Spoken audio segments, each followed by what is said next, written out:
നമസ്കാരം. അഞ്ചരക്കണ്ടി മെഡിക്കൽ കോളേജിൽ നിന്ന് ആത്മഹത്യ ചെയ്ത നിതിനുമായി ബന്ധപ്പെട്ട് ഓരോ റിപ്പോർട്ടുകൾ മണിക്കൂറുകൾ കൂടുന്തോറും പുറത്തു വരികയാണ്. വളരെ ഞെട്ടിപ്പിക്കുന്ന തരത്തിലാണ് നിതിനെ സംബന്ധിച്ചുള്ള വാർത്തകൾ പുറത്തു വരുന്നത്. രണ്ട് അധ്യാപകർ നടത്തിയിട്ടുള്ള ജാതി അധിക്ഷേപം, നിറത്തിന്റെ പേരിലുള്ള അപമാനം, അതോടൊപ്പം തന്നെ സാമ്പത്തികപരമായിട്ടുള്ള അധിക്ഷേപം, ഇതൊക്കെയാണ് നിതിൻ ആത്മഹത്യ ചെയ്യാൻ കാരണമായി മാറിയത് എന്നതായിരുന്നു മരണം സംഭവിച്ചത് മണിക്കൂറുകൾക്കുള്ളിൽ പുറത്തു വന്ന റിപ്പോർട്ട്. എന്നാൽ അന്വേഷണ സംഘം കൂടുതൽ അന്വേഷണം നടത്തുന്നതോടെ കേസിന്റെ ഗതികൾ മാറി വരികയാണ്. അധ്യാപകരെ പാടെ കുറ്റം പറയേണ്ടതില്ല, നിതിൻ സാമ്പത്തികപരമായിട്ട് ലോൺ ആപ്പിൽ കുടുങ്ങിയതാണ് ആത്മഹത്യക്ക് കാരണം എന്നൊക്കെ വരുത്തി തീർക്കുന്ന തരത്തിലാണ് കേസിന്റെ ഗതി പോകുന്നത്. പക്ഷേ ഈ വരുന്ന റിപ്പോർട്ടുകളൊക്കെ ഇടകീറി പരിശോധിക്കുമ്പോൾ അധ്യാപകർ നടത്തിയിട്ടുള്ള അധിക്ഷേപത്തെയും അധ്യാപകർ നൽകിയിട്ടുള്ള മാനസിക സമ്മർദ്ദത്തെയും കുറിച്ച് നമുക്ക് തള്ളിക്കളയാൻ സാധിക്കുന്നില്ല. നിലവിൽ അധ്യാപകരെ അടക്കം രക്ഷപ്പെടുത്തുന്ന തരത്തിലുള്ള റിപ്പോർട്ടുകൾ പുറത്തു വരുമ്പോൾ സ്വാഭാവികമായിട്ടും കേസിന്റെ വഴി മാറും എന്നുള്ളത് യാഥാർത്ഥ്യമാണ്. പക്ഷേ അങ്ങനെ വഴി മാറിപ്പോകേണ്ടുന്ന ഒന്നല്ല ഇത്. നമ്മൾ ജീവിക്കുന്ന കേരളത്തിലാണ് ഈ ഒരു സംഭവം ഉണ്ടായിട്ടുള്ളത്. അതായത് കുറച്ച് വർഷങ്ങൾക്ക് മുമ്പ് സിദ്ധാർത്ഥൻ എന്ന് പറയുന്ന ഒരു വിദ്യാർത്ഥി ഇതേ രീതിയിൽ തന്നെ തന്റെ അച്ഛന്റെയും അമ്മയുടെയും ജീവിതം സന്തോഷകരമാക്കണമെന്ന് പറഞ്ഞുകൊണ്ട് ഒരു പറ്റം സ്വപ്നങ്ങളുമായിട്ട് ഒരു വിദ്യാലയത്തിലേക്ക് എത്തുമ്പോൾ അവിടെ നിന്ന് സീനിയേഴ്സിന്റെ റാഗിങ്ങിന്റെ ഭാഗമായിട്ട് ജീവൻ നഷ്ടപ്പെട്ട വിദ്യാർത്ഥിയാണ് സിദ്ധാർത്ഥൻ. അന്ന് ആ സിദ്ധാർത്ഥന് വേണ്ടി ഈ നാടൊന്നടങ്കം കരഞ്ഞതാണ്. സിദ്ധാർത്ഥനെ ആക്രമിച്ച വിദ്യാർത്ഥികളെ അടക്കം സംരക്ഷിക്കുന്ന തരത്തിലുള്ള നടപടികളും അന്നുണ്ടായി. ആ നടപടി ഇനി ഉണ്ടാകരുതെന്ന് പറഞ്ഞുകൊണ്ട് ഏക മകനായ മകൻ സിദ്ധാർത്ഥൻ മരണപ്പെട്ടിട്ടും ആ അച്ഛനും അമ്മയും നിയമ പോരാട്ടം നടത്തി. ആ നിയമ പോരാട്ടം നടത്തുമ്പോൾ അവർ ആവശ്യപ്പെട്ടത് ഒരൊറ്റ കാര്യമാണ്: തന്റെ മകന്റെ ജീവൻ നഷ്ടമായതുപോലെ ഇനി ഈ കേരളത്തിൽ എനിക്ക് ചുറ്റിൽ ഇത്തരത്തിലൊരു സംഭവം ഉണ്ടാകാനേ പാടില്ല എന്ന്. പക്ഷേ അന്ന് ആ അച്ഛനും അമ്മയും എന്താണോ ഭയന്നത്, എന്താണോ ആവശ്യപ്പെട്ടത്, അത് തന്നെയാണ് ഇന്ന് ഇപ്പുറത്ത് നമ്മൾ എത്തി നിൽക്കുന്ന കേരളത്തിൽ 2026 സംഭവിച്ചിരിക്കുന്നത്. കണ്ണൂർ അഞ്ചരക്കണ്ടി ഡെന്റൽ കോളേജിൽ 1ാം വർഷ വിദ്യാർത്ഥിയായിരുന്ന നിതിൻ എന്ന് പറയുന്ന വിദ്യാർത്ഥിയെ അധ്യാപകർ മോശമായിട്ട് കാണിച്ചതിന്റെ പേരിൽ, അപമാനിച്ചതിന്റെ പേരിൽ, പരിഹസിച്ചതിന്റെ പേരിൽ ജീവൻ നഷ്ടപ്പെടുന്ന സാഹചര്യത്തിലേക്ക് എത്തിച്ചിരിക്കുന്നു. ഒരുപാട് ദുരൂഹതകളാണ് സംഭവവുമായി ബന്ധപ്പെട്ട നിലവിലുള്ളത്. നിതിൻ ആത്മഹത്യ ചെയ്തതാണ് എന്നുള്ളത് അധ്യാപകരും കോളേജ് അധികൃതരും വിശ്വസിക്കുന്നു എന്ന് പറയുമ്പോൾ അവിടെ ചില സംശയങ്ങൾ നിൽക്കുകയാണ്. അതായത് തലേ ദിവസം താൻ വിഷു ആഘോഷവുമായി ബന്ധപ്പെട്ട് 4 ദിവസത്തെ അവധിക്ക് വീട്ടിലേക്ക് വരുമെന്ന് പറഞ്ഞാണ് നിതിൻ ഫോൺ വെക്കുന്നത്. എന്ത് പ്രശ്നങ്ങൾ ഉണ്ടെങ്കിലും തങ്ങളുടെ സഹോദരിമാരോട് കൃത്യമായിട്ട് ഈ വിവരങ്ങൾ വിളിച്ചു പറയാനുള്ള ഒരാളാണ് നിതിൻ. അച്ഛനോടും അമ്മയോടും ഇത്തരത്തിലൊരു മാനസിക ബുദ്ധിമുട്ടുണ്ടായി എന്നത് ആ കുട്ടി പറഞ്ഞില്ല എന്നത് നമുക്ക് വിശ്വസിക്കാം. ചില കുട്ടികൾ അങ്ങനെയാണ്, എല്ലാ കാര്യങ്ങളും മാതാപിതാക്കളോട് പറയണമെന്നില്ല. പക്ഷെ സഹോദരങ്ങളോട്, പ്രത്യേകിച്ച് ഈ 10-23 വയസ്സുള്ള ആൾ തീർച്ചയായിട്ടും അത് പറയും എന്നുള്ളതാണ് യാഥാർത്ഥ്യം. നിതിന്റെ കാര്യത്തിലും അതിൽ ഒരു പ്രത്യേകതയുണ്ട്. നിതിൻ 2 സഹോദരിമാരെയും കോൺഫറൻസ് കോളിൽ ഇട്ടിട്ടാണ് തന്റെ വിശേഷങ്ങളും സങ്കടങ്ങളും എപ്പോഴും പങ്കുവെക്കാറുള്ളത്. പക്ഷെ ഈ കാര്യം മാത്രം നിതിൻ പങ്കുവെച്ചിട്ടില്ല എന്നുള്ളതാണ്. എന്തായാലും താൻ വീട്ടിലേക്ക് വരുന്നുണ്ട് എന്ന് പറഞ്ഞുകൊണ്ടാണ് നിതിൻ അവസാനമായിട്ട് വീട്ടിലേക്ക് കോൾ ചെയ്യുന്നത്. അതിനുശേഷം എന്താണ് സംഭവിച്ചത് എന്നതാണ് ചോദ്യം. കഴിഞ്ഞ ദിവസം മാധ്യമങ്ങൾക്ക് മുമ്പിൽ പൊട്ടിക്കരഞ്ഞുകൊണ്ട് നിതിന്റെ സഹോദരി പറഞ്ഞ ഒരു കാര്യമുണ്ട്: കോളേജ് ഹോസ്റ്റലിൽ കിടന്നുറങ്ങിയ നിതിനെ എങ്ങനെയാണ് അങ്ങ് മെഡിക്കൽ കോളേജ് കെട്ടിടത്തിലെത്തി അവിടെ നിന്ന് ആത്മഹത്യ ചെയ്യുന്നത് എന്ന് വലിയ സംശയങ്ങളാണ് അവർ ചൂണ്ടിക്കാണിക്കുന്നത്. ഇതിനെ ആരോ ഭീഷണിപ്പെടുത്തിയിട്ടുണ്ട്, അവിടേക്ക് എത്തിച്ചത് അല്ലെങ്കിൽ അവിടേക്ക് ഓടിച്ചു കയറ്റിയത് ആരോ ആണ്, ഒരു കൊലപാതകി നിതിന് പിറകിൽ ഉണ്ട് എന്ന് തന്നെ വിശ്വസിക്കുകയാണ് ആ കുടുംബം. അങ്ങനെയാണെങ്കിൽ അന്വേഷണങ്ങൾ എത്തുമ്പോൾ സ്വാഭാവികമായിട്ടും നിതിനോട് ദേഷ്യമുള്ള ആളുകൾ ആര് എന്നുള്ള ഒരു ചോദ്യത്തിലേക്ക് എത്തും. അവിടെയാണ് അധ്യാപകനായ റാമിന്റെ റോൾ വരുന്നത്. നിതിനോട് വളരെ മോശമായിട്ട് പെരുമാറുന്ന, വളരെ ഈ പറയുന്നത് പോലെ പകയുള്ള രീതിയിൽ പെരുമാറുന്ന ഒരേ ഒരു അധ്യാപകനാണ് റാം.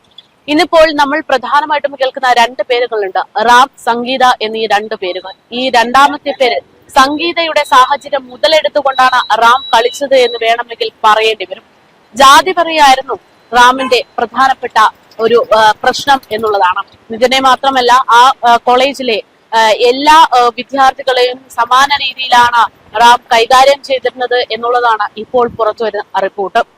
ഈ സാഹചര്യത്തിലാണ് ഇതിനെ അപമാനിക്കാൻ ഉതകുന്ന തരത്തിലൊരു പ്രശ്നം റാമിന് മുന്നിലേക്ക് വീണ് കിട്ടുന്നത്. അതായത് ലോൺ ആപ്പ് വഴി നിതിൻ എടുത്തിട്ടുള്ള ലോൺ അത് മുടങ്ങിയതിനു ശേഷം സ്വാഭാവികമായിട്ടും ആ പണം തിരികെ ലഭിക്കാൻ വേണ്ടി ലോൺ ആപ്പ് ചെയ്തിട്ടുള്ള ഒരു രീതി അതാണ് റാമിന് മുന്നിലേക്ക് ഒരു കച്ചിത്തുരുമ്പായി മാറിയതെന്നുള്ളതാണ്. ഈ പറയുന്നത് പോലെ നിതിന്റെ ലോൺ ആപ്പിന്റെ ഭാഗമായിട്ട് സംഗീത എന്ന് പറയുന്ന അധ്യാപകയെ ലോൺ ആപ്പ് കോണ്ടാക്ട് ചെയ്തിരുന്നു. അതിന്റെ ഭാഗമായിട്ട് ഒരു പരാതി നൽകുകയും ചെയ്തു. അതുകൂടെ മുതലെടുത്തുകൊണ്ട് സാമ്പത്തികപരമായിട്ട് വളരെ മോശമായിട്ടുള്ള രീതിയിൽ റാം അവസരം കിട്ടുമ്പോഴൊക്കെ നിതിനെ അപമാനിച്ചു എന്നുള്ളതാണ് ഏറ്റവും വലിയ യാഥാർത്ഥ്യം. ജാതിപരമായിട്ടുള്ള അധിക്ഷേപം, നിറത്തിന്റെ പേരിലുള്ള അധിക്ഷേപം, എന്തിനേറെ പറയുന്നു ബോഡി ഷേമിംഗ് അടക്കം ക്ലാസുകളിൽ നിരന്തരമായിട്ടുണ്ടായിരുന്നു എന്നുള്ളതാണ് ഇപ്പോൾ പുറത്തു വരുന്ന റിപ്പോർട്ട്. ഇതിന്റെ സഹപാഠികൾ ഇപ്പോൾ ഭയന്നിട്ടാണെങ്കിലും മുന്നോട്ട് ഒരു ജീവിതമുണ്ട്, തങ്ങൾക്കിനി ഇവിടെ തുടർന്ന് പഠിക്കണം എന്നുള്ള സാഹചര്യമാണെങ്കിൽ പോലും ആ തന്റെ ഉറ്റ സുഹൃത്തിന്റെ വേർപാടിൽ വേദന കൊണ്ട് അവർ പ്രതികരിച്ചു തുടങ്ങുകയാണ്. നിതിനോട് പറഞ്ഞിട്ടുള്ളത് നിനക്ക് ക്യാൻസർ ആണോ എന്ന തരത്തിലുള്ള പരാമർശങ്ങൾ അടക്കം ഒരു ഡോക്ടറായിട്ടുള്ള അല്ലെങ്കിൽ ഒരു അധ്യാപകനായിട്ടുള്ള റാം നടത്തി എന്നുള്ളതാണ് വെളിപ്പെടുത്തൽ. അതായത് അയാൾ ഒരു പ്രത്യേകതരം സൈക്കോയെ പോലെയായിരുന്നു പ്രതികരിച്ചിരുന്നത്, പ്രവർത്തിച്ചിരുന്നത് എന്നത് വ്യക്തം. എന്തായാലും ഈ കാര്യത്തിൽ നിതിന്റെ മരണത്തിന് നേരിട്ടോ അല്ലാതെയോ റാം എന്ന് പറയുന്ന ആ അധ്യാപകൻ കാരണക്കാരനായി എന്ന് തന്നെയാണ് ഇപ്പോൾ വ്യക്തമായിക്കൊണ്ടിരിക്കുന്നത്. ജാതി എന്ന് പറയുന്നത് ഇപ്പോൾ അങ്ങനെ ഒരു വിഷയമേ നമ്മുടെ നാട്ടിലില്ല എന്ന് പറയുന്ന കാലത്താണ് 2026 സമാന രീതിയിലുള്ള സംഭവങ്ങൾ റിപ്പോർട്ട് ചെയ്യപ്പെടുന്നത് എന്നുള്ളത് വളരെ വലിയ അപലപനീയമായിട്ടുള്ള കാര്യം തന്നെയാണ്. ഇപ്പോൾ നമ്മൾ നിതിന്റെ വീട്ടിലെത്തി ചെല്ലുമ്പോൾ അവിടുത്തെ സാഹചര്യം വളരെ ദയനീയം തന്നെ. ആ അമ്മ ഇന്നിപ്പോൾ 4ാമത്തെ ദിവസത്തിലേക്ക് കടക്കുമ്പോഴടക്കം നെഞ്ചു പൊട്ടി കരയുകയാണ്. 10 മിനിറ്റ് കൂടുമ്പോൾ സുബോധത്തിലേക്ക് എത്തുന്ന അമ്മ വീണ്ടും അലറി വിളിച്ച് കരയുന്നു, ക്ഷീണതയായി കിടക്കുന്നു. ഇതാണ് ആ വീട്ടിലെ അവസ്ഥ എന്നുള്ളതാണ്. എന്ത് പറയണമെന്ന് പോലും അറിയാത്ത സാഹചര്യത്തിലേക്ക്, എങ്ങനെ തന്റെ ഭാര്യയെ ആശ്വസിപ്പിക്കണം എന്നുള്ള സാഹചര്യത്തിലേക്ക് ഒക്കെ എത്തിക്കുകയാണ് ആ പിതാവിനെയും. ഒരുപാട് പ്രതീക്ഷകളോടെയാണ് നിതിൻ ഒരു ഡോക്ടറാകാൻ വേണ്ടി കൊതിച്ചത്. ഈ പറയുന്നത് പോലെ വീട്ടുജോലിക്കാരിയായിരുന്ന അമ്മ രാവിലെ മുതൽ വൈകുന്നേരം വരെ വെയിൽ കൊണ്ട് വളരെ കഷ്ടപ്പെട്ട ജോലി ചെയ്തിരുന്ന ഒരു അച്ഛൻ, അതായിരുന്നു നിതിന്റെ കുടുംബം. അപ്പോൾ അത്തരത്തിൽ എത്രമാത്രം കഷ്ടപ്പെട്ടു കഴിഞ്ഞാലും നാളെ തന്റെ മകൻ ഒരു ഡോക്ടർ ആകുമ്പോൾ തന്റെ സമൂഹത്തിന് വേണ്ടി തന്നെ നല്ലൊരു പ്രവർത്തനം ചെയ്യാൻ സാധിക്കുന്ന ഒരു മകനായി മാറുമെന്നുള്ള ആത്മാഭിമാനത്തോടെ നിന്നിരുന്ന ഒരു അച്ഛനും അമ്മയ്ക്കും മുൻപിലേക്കാണ് ഈ മരണവാർത്ത എത്തിയത് എന്നുള്ളതാണ്. ഒരുപാട് ദുരൂഹമായിട്ട് തുടരുന്ന ഈ ഒരു കേസിൽ പോലീസ് അന്വേഷണം വഴിതിരിച്ചു വരുന്നുണ്ടോ എന്നുള്ള ഒരു സംശയമാണ് നിലവിൽ വരുന്നത്.